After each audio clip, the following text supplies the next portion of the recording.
question for you is that some people, they deal with chronic stress, right? And they've been Mm. dealing with it for years. So because of that, there's a lack of self-awareness when it comes to their overall wellness, right? Yeah. So Yeah. how can they begin? Because some people just really, again, that frog sitting in the water, right? They Yeah. really just don't realize that things are, Yeah.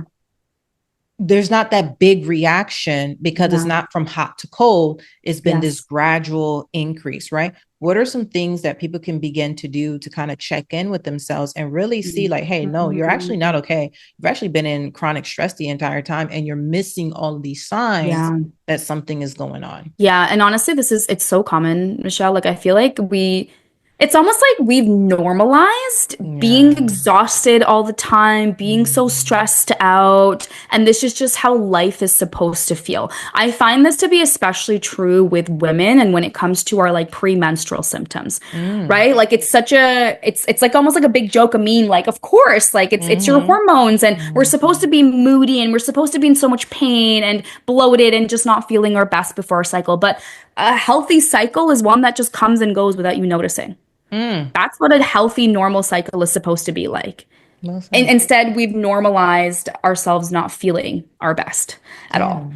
And so, a great first place to start is, I mean, I feel like if you're normalizing where you're at right now, stop doing it. This is not supposed to be your normal. You're supposed to wake up feeling Stop doing the thing excited. that you're doing that you don't realize that you're Yes, doing that you need to stop doing. exactly. Exactly. Let's start with that. Yeah, let's start. Mhm. And let's normalize waking up excited for our days and having energy and consistent energy throughout the day and feeling more joy and gratitude and easily being able to turn to these emotions. And let's make that be our new normal, essentially. The second place, really great place to start is we need to just start giving ourselves more space during the day. Mhm. And when it comes to the work that I do, honestly, the first place that I start as a naturopathic doctor is actually with mindset with my Mhm. patients. I talk to them about the expectations that they have for themselves, especially as women.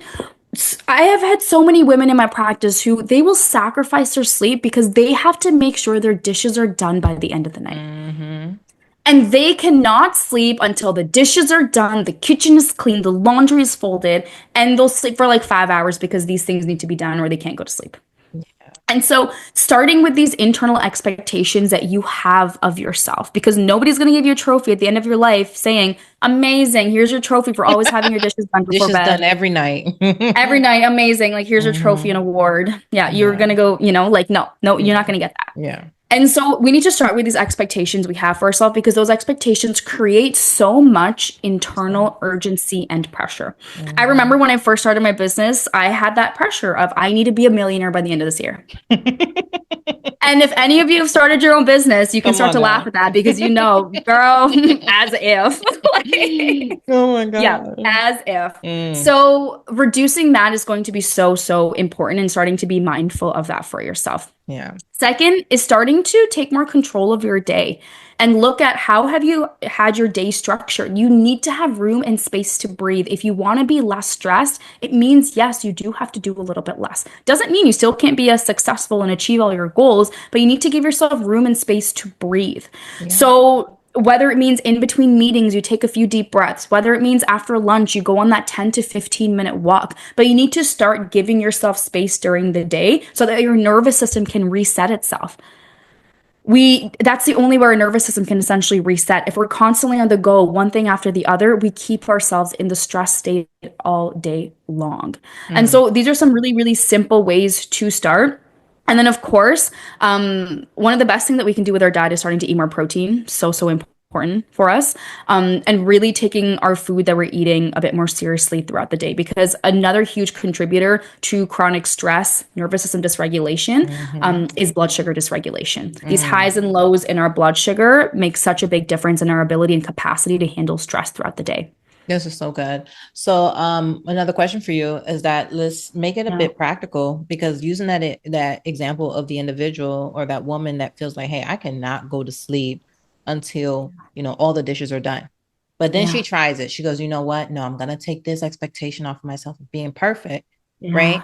But then she spends the first 2 hours in the bed only thinking about the fact that there's dishes. And, she's thinking about the fact that some roach is about to crawl through the pipes and she's going to have an infestation. No, really, because it Yeah. becomes this It's- really big thing. You know what I yeah, mean? And it now does. she's still losing sleep because now she's dramatizing this Yeah. idea of what this True. means. So if she is going to relax and get to the Yeah. place where perfectionism and these things, right, these compulsive behaviors in many ways are not ruling her life, how Yeah. do she practically practice nervous system regulation, sitting intentionally and not allowing herself to be dictated by these things?